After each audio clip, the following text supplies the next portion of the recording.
let's be really good at this one thing and make this, easy for others to use. So like you did the hard work yourself, so that's easy for whoever's consuming your product.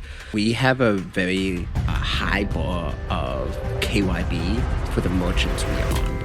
What is the thing that you like now see as like, this is like the market we serve the most now? You're not necessarily hiring someone next door to do it. You're trying to find the best person out there to solve your problem. We had this security researcher who was 13 years old and making like $30,000 plus a year in India. And they were buying their parents a house. Huge evolution kind of happening in the industry. And hi, everyone. Welcome back to the Personal podcast. And we're excited to have a new guest here. I have Barnett that's coming all the way from Sunset. Thank you so much for being here, Barnett. Definitely excited to chat. Yeah. Looking forward to it. Cool. Okay, so before we even get into like the weeds and talk a little bit about Trolley, I'd love to hear more about your journey because you've been a founder. So you've probably lived this life of like being a founder in the Bay Area. And now you're like a VP of product. So you're like moving to a business that's growing, it's booming. But what was that like first spark for you to become a founder, to start something and then move into where you are today? Yeah, I started my first company when I was in college. I went to Syracuse University, big Greek life population there, a lot of social events. And I started a company retailing audio and lighting equipment to different Greek life organizations, renting it to them, learned how to sell, learned how to build relationships, and then we started having this problem of having to ship this hardware to different campuses across the country, and no one knew how to plug it all together. So I started developing some custom software and started really falling in love with that software building process. So that helped kind of kickstart my journey in realizing I really wanted to build more product and more software product and really enjoyed that process.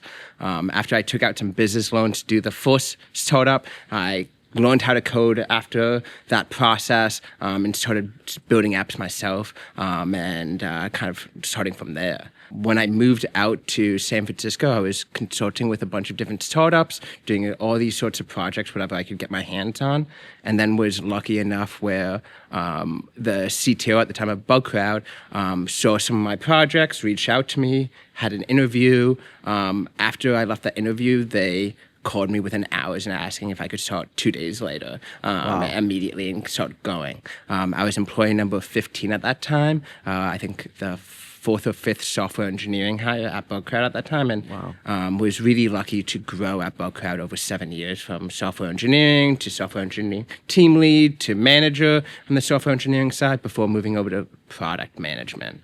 And then was in product management for about 4 years over there, where I was able to lead everything from it was a crowdsourced security company, so finding security hackers to find vulnerabilities in different software and hardware products. Did a bunch of the matching, and then when I started working on some of the payout systems, I ended up finding this really interesting startup called Payment Rares back then that did global payments. Ended up building a really strong relationship with them as a vendor for 2 years, and then when they were growing as a company and raised their Series A, they were looking for a product leader, and decided to jump over there, and that's what got me started at Trolley. That's awesome. I love that. And you probably had to make a decision at some point of like, do I become an engineering manager or more product focused manager? Did you have like a point in time where you're like, you know what, I want to be more like overseeing the product development more than engineering? Yeah, I still write code to this day, so I still very much am in the IDE and trying to solve problems with code when it makes sense. But at Bugcrowd, I felt like there was as an EM, there is an opportunity to better prioritize the problems that we need to work on. The things that we were getting prioritized and push, I thought there was potentially more impactful things we could be doing as a business. So I wanted to move a little bit further up that process and drive more influence into what I thought would be most impactful to the business, and moved into product. But I have never let that as an excuse to like put down the keyboard, and continue to always have an understanding and appreciation for the work being done on that side, even since moving to the product end of the puzzle. Yeah, makes sense. And with Bugcrowd, there's so many similarities to Wix. I worked for Wix for a while, and we have this kind of like gig economy happening behind the scenes, which is maybe the hackers you find, the good hackers to like work on like finding bugs, and the same for like Wix, people who are building the sites. They're usually freelancers. They're like, building like this as a side gig, not necessarily their main thing. And to your point, there's like a challenge in how you not only pay them, because it's like a payment challenge on itself, but because they're usually abroad and they're in many different countries. And that by itself proves to be like slightly difficult to, how to ensure that there's nothing fraudulent, there's no money laundering and everything like that. What was the main problem that you identifying like as you were building Trolley and back then like payment rails that became Trolley? And what is the thing that you like now see as like, this is like the market we serve the most now, this is the core of the business? Yeah, so like back to like my evaluation when I was the PM at like Bugcrowd trying to find the payout solution for us. I was looking at Stripe, I was looking at Deporte, I was looking at all the different players in the market. I was a developer, so naturally was looking at Stripe. Yeah. And then I saw that we were already paying users in over 110 countries. And at the time, all those other providers, we would have to lose that supply and those security researchers as part of our community if we decide to go with them, because they were unable to pay them. So for me, having a provider that serviced that the global market and making sure that no one was disenfranchised and everyone had that opportunity was one of the key things in the motion when we bought that technology at Bugcrowd. And it was the differentiator that's really brought me to Trolley, is that Trolley from day one is global on everything.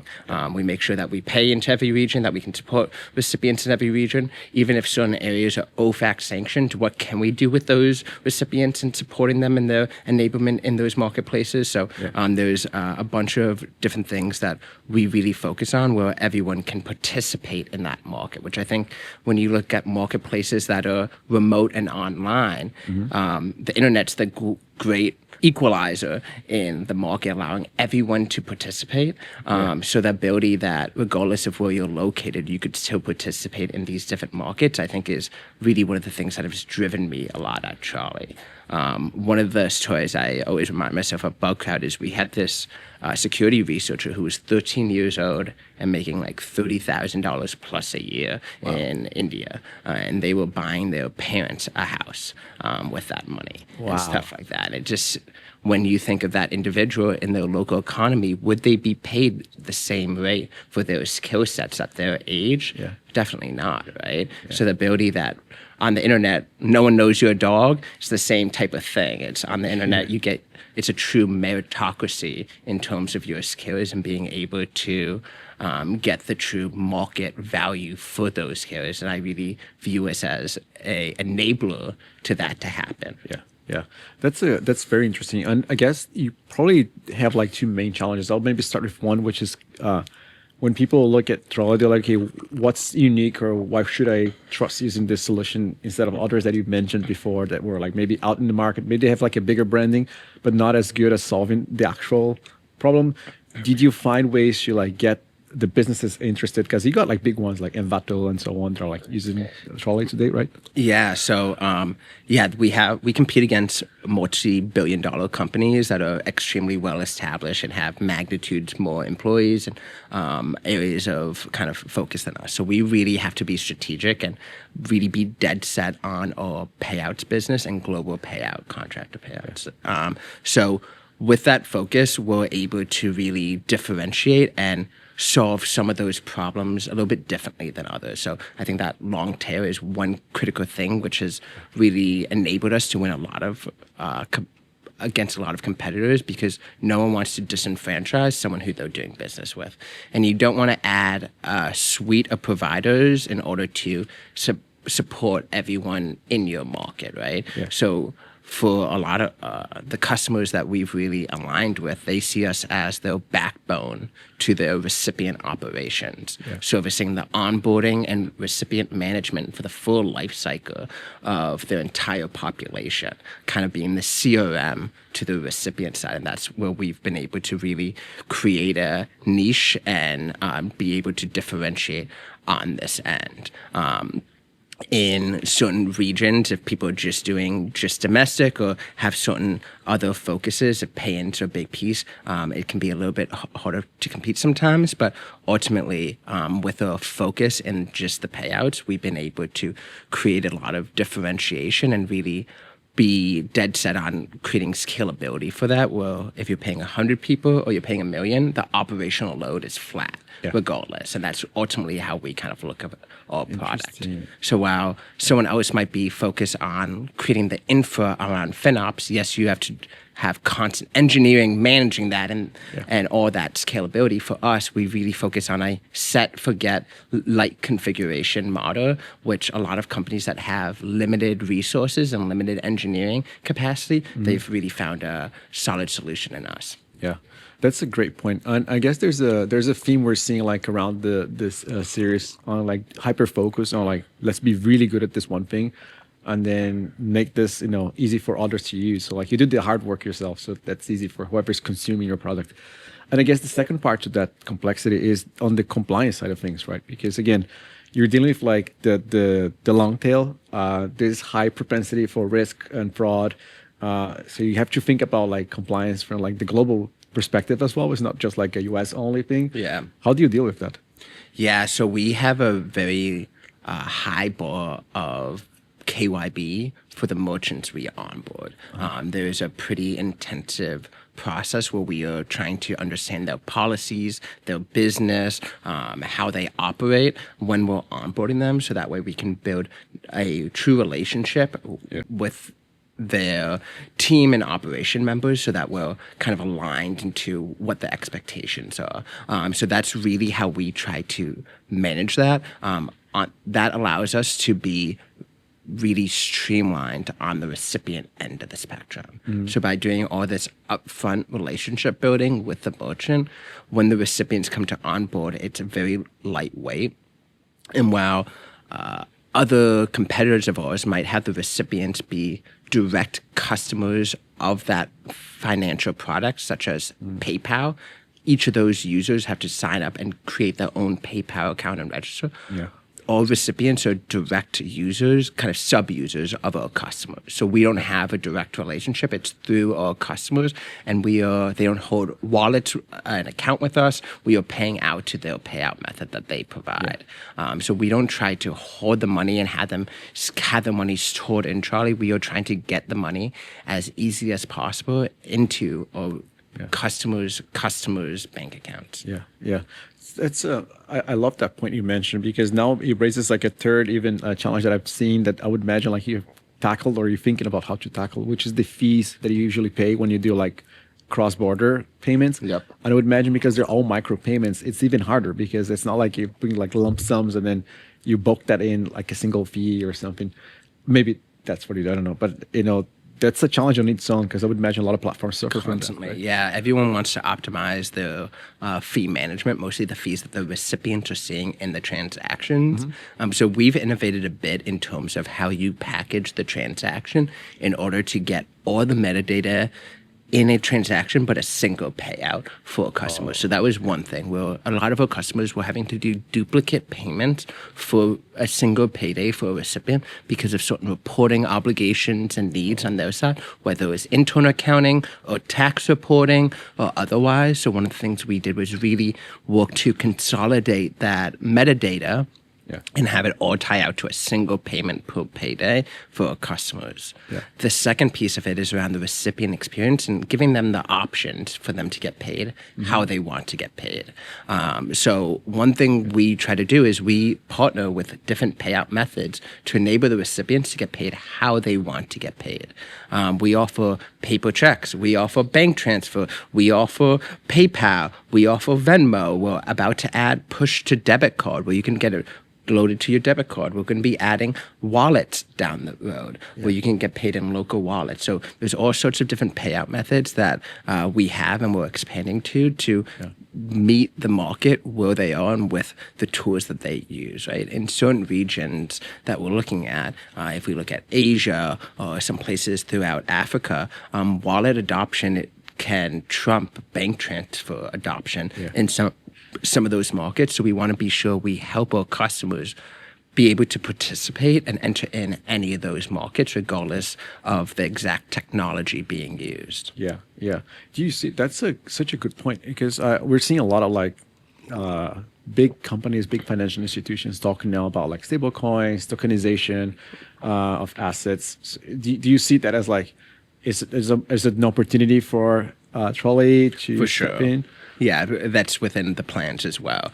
So definitely, like we, like, whatever the market has the demand for and wants to move to, we want to be really flexible and not.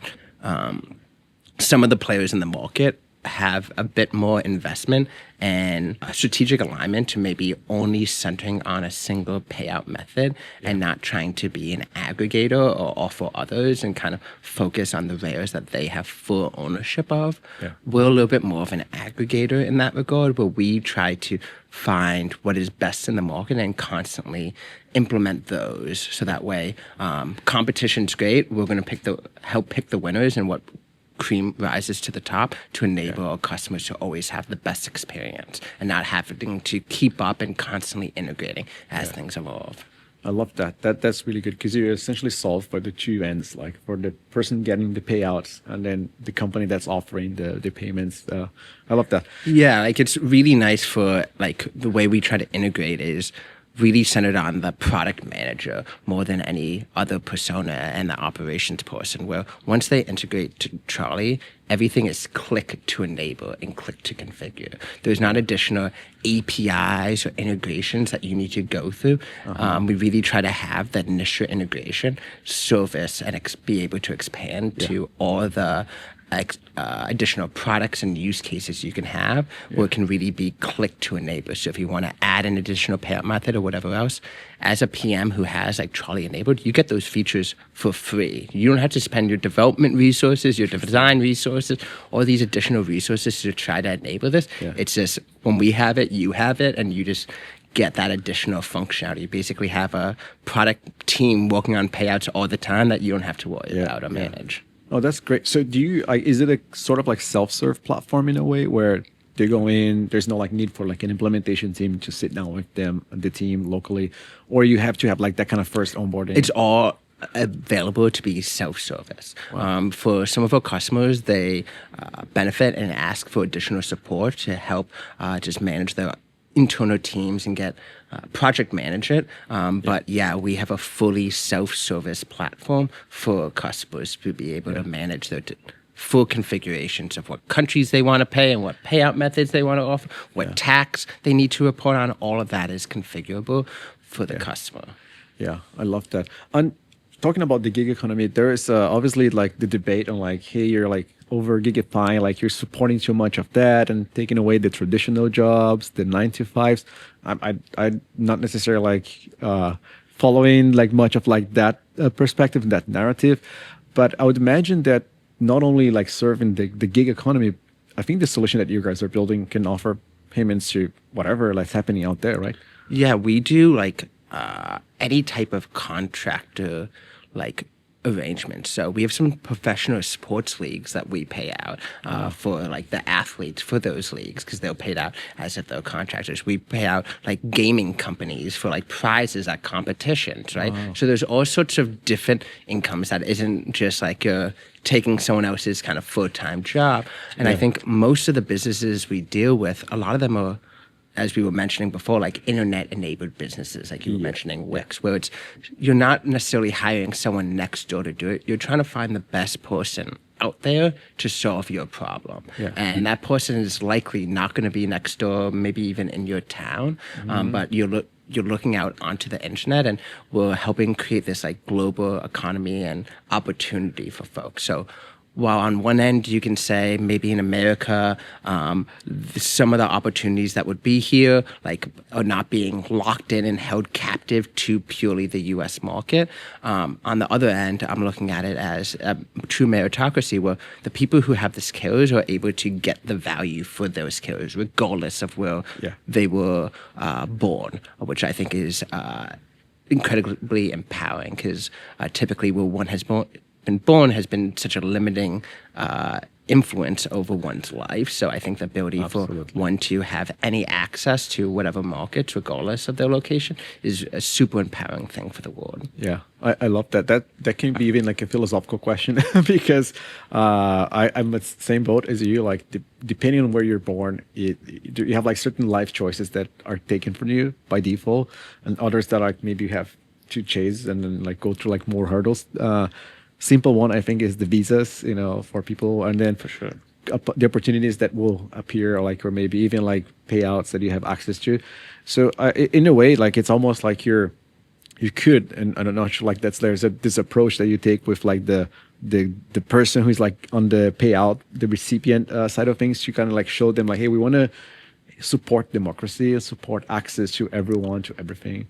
I think that's 100% the supporting access. So one of the things I get really excited about is when we enable our merchants to be able to do business in a new region they were unable to access before, right? So maybe we do business with a company, Canva, who works with a lot of graphic designers, Absolutely. Right? So like people who have these skills who might really benefit from these tools or be able to contribute to these markets, and enabling that access is definitely a huge thing that we pride ourselves on. Yeah, yeah. So how would it come? Because again, I'm using all the companies you mentioned. Like I used Envato for so many WordPress websites back in the days. Canva, I hire someone ambassador sometimes. Well, how would a company like this like find you guys? What's usually like the approach, or you have like a sales team that's doing the outreach?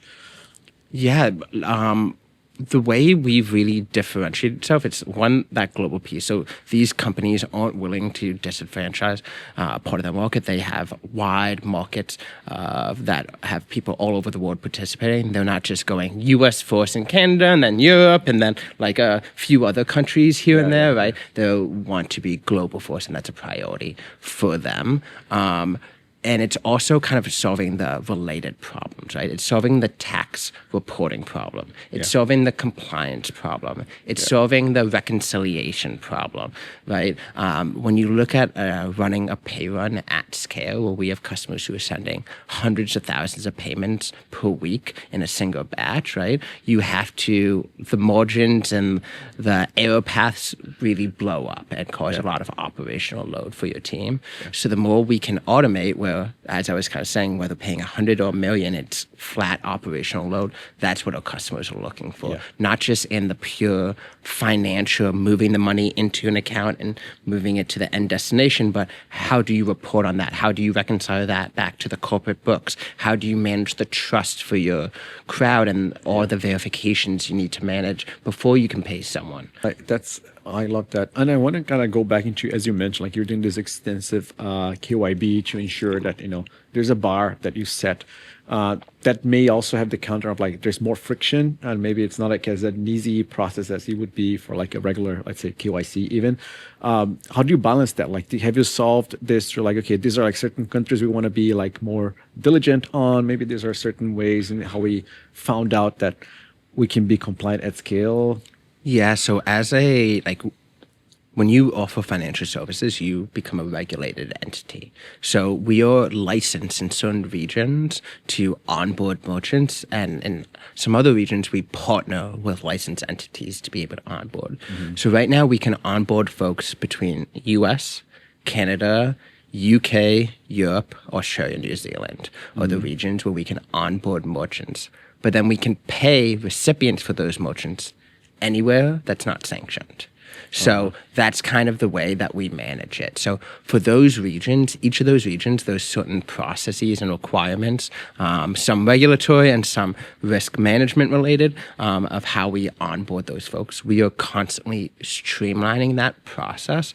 We've just integrating a new partner to help us with that onboarding, who runs more of those checks automated and improves the collection of key information, making sure we're getting the right documentation, enabling others to more easily access that onboarding and provide what they need to during that. So it's a constant point of refinement to make that smoother and easier for customers. But luckily, it's a thing at onboarding, and then as things change, but really once you complete that onboarding, you're kind of good to go. We're continuing to review it, and we'll flag if things come up or if we have to refresh, but it's really a kind of critical business operation at the front side, but then it's really smooth sailing afterwards. So we have a full team. We have specific people at our company who focus at that onboarding process, both from the compliance end and also from the customer relationship end, to make that as seamless as possible for an experience. Love that. And I kind of have a question that I know it's not a scripted question, but I imagine like you have your thoughts because you have the founder mindset, you have the product leader mindset. So you think about what's next, what should I solve, what's the biggest hurdle here for me. As you're seeing like identity verification and the evolution of everything that's happening, do you foresee any kind of like better way of like how IDV should be done, or like maybe there's like a future version of it that is not being done today that maybe in 5 years from now I'd be like, oh, that would be what I foresee is like maybe where we're leaning towards? Yeah, like I think we do global IDV, and eKYC is excellent. Like there's a bunch of countries that have developed really strong eKYC functions where you're not as dependent on a physical document, but there's ID numbers you can look up, get key information that you can then validate, including a photo to do face match type checks, etc. Those types of systems are really helpful. So that way you're not just taking the document as proof and hoping that and doing as many checks as you can, but you never had that physical document. It's only off the photo, and there's only so much you can do off a photo versus an eKYC hitting a government API and service. There's another level of trust you can have with that and develop that, right? Trust for us, we view as is not a binary thing, but it's a range, right? And we really help try to benchmark that and try to get as many inputs into that.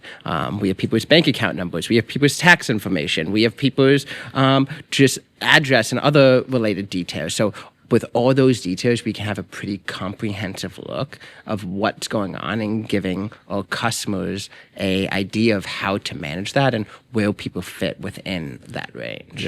Yeah. That's such a good point. And I love that we had this discussion like in a conference about like future of IDV. And some people are saying like the mobile devices as they're going to be gone in a few years. And then you're going to go into like, I don't know, smart wearables or like glasses. And like, how do you take a selfie from your glass? Like, do you take your glass off and then remove and point to yourself? Because if you're not going to have a phone, so that changes the whole thing about like biometrics, for example. And then you have like, companies like Orb trying to build like the retina scan. So there's always like something that is like, let's see what happens, if this changes, right? Yeah, we see a lot of the conversation on like the actual work being done and AI and fraud in that regard. So one of the big industries that we do a lot of work in is in the music industry and music royalties, and AI generated music and has been a huge conversation within that industry of how that gets paid out, how you license that compared to what it was inspired from, and all of the complications around that type of work and completing work in that type of method. So there's a huge evolution kind of happening in the industry, and knowing who that artist is that even created it too. That's so true. So there's like definitely ripe opportunities for fraud in that. And ultimately it's, I think, having more and more visibility into that work being done to constantly like gain confidence and trust into the deliverable at the end, right? It's one thing when you're like, imagine for like a coding service company, if you're in the IDE seeing someone write every line of code, you can have a certain level of trust, versus if someone's just giving you the output at the end, how much can you trust that, right? So I imagine more and more there's going to be continuous like proof of work. You see it with all this AI generated work. There's watermarks and certain indications that it was done with the assistance of certain things. So there's definitely like evolution happening in how people like what people value for certain work and what is within the terms of these different marketplaces in terms of delivering work and how you can operate that with what types of other supportive tools. So it's definitely an exciting time. As you mentioned this, I'm just like mind is blowing because I've been in the music industry, indirectly for like a lot of bands I played with, and like the idea of certain music or albums that are created, they're unique as itself, but then the owner behind it can be multiple. It could be like the producer, the band members, it can be the studio, I don't know, recording label. It's just like, how do you divide, like who's the owner or who's the UBO of that ID? So it can be complicated. Yeah, music royalties is the depth of how money is split and royalties are earned, and then you deal with withholding rates different between different regions. So say you are a US artist and listens that are owned in different countries, the tax rate, the withholding rate of those earnings in each country of the listener is potentially a different withholding rate. So there's some lot of complexity in that owning and management. We've developed some integrations with like royalty calculator integration. So there's a whole software vertical royalty calculators that just does this math of these data feeds from all of these listener consumers of the music catalogs and sellers of it, taking all that data and kind of determine what the split is based on the contract and all the agreements around the different songs and content. Nice, that's so great. So like as we're leading like towards like the end, I wanted to, my sense is like you really have some connections to like the artists, the gig economy, the democracy. Is there anything that like you personally want to pursue more of, and maybe through Trolley, or like things that you're like passionate about, be it the audience, be it the products that you're building? Yeah, for me, it's all about like liquidity. So whether that's access is one piece of it that we've talked a lot about, but I think also making it faster to get paid. We've chatted about music a little bit. Okay. Music is known as one of the slowest paying industries. Some of the players pay annually for earnings made for certain musicians, right? So for us, by improving on a lot of these operational elements, we're really hoping to help customers accelerate their cadence of payouts, and then even offering some tools down the road to further incentivize them to like give ability for people to get paid earlier on in the cycle and not have to wait as long. We believe increasing liquidity in marketplaces just drives more activity, right?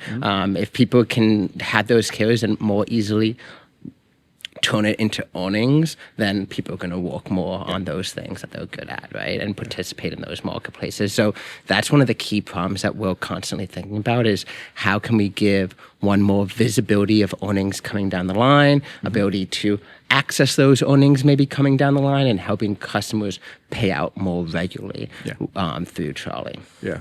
I love that. That's great. So if companies, that are interested in like doing the payouts, they want to learn more about Trolley or even learn from you more, is there like a website they can go to, or maybe a shared link like that you can access? Yeah, trolley.com definitely has all the context about our products. They can reach out to me on LinkedIn directly. Happy to chat some more and try to help out. And yeah, really appreciate the time today. Thank you so much. Nice. Thank you so much. It was great having you. Great chatting. All right. So I hope you liked this episode. And if you're interested in more, let me know. Would love to have more guests. If you have suggestions, you can tag the guests below, and make sure you share this with your teammates, and I'd like to see more of that. Thank you so much.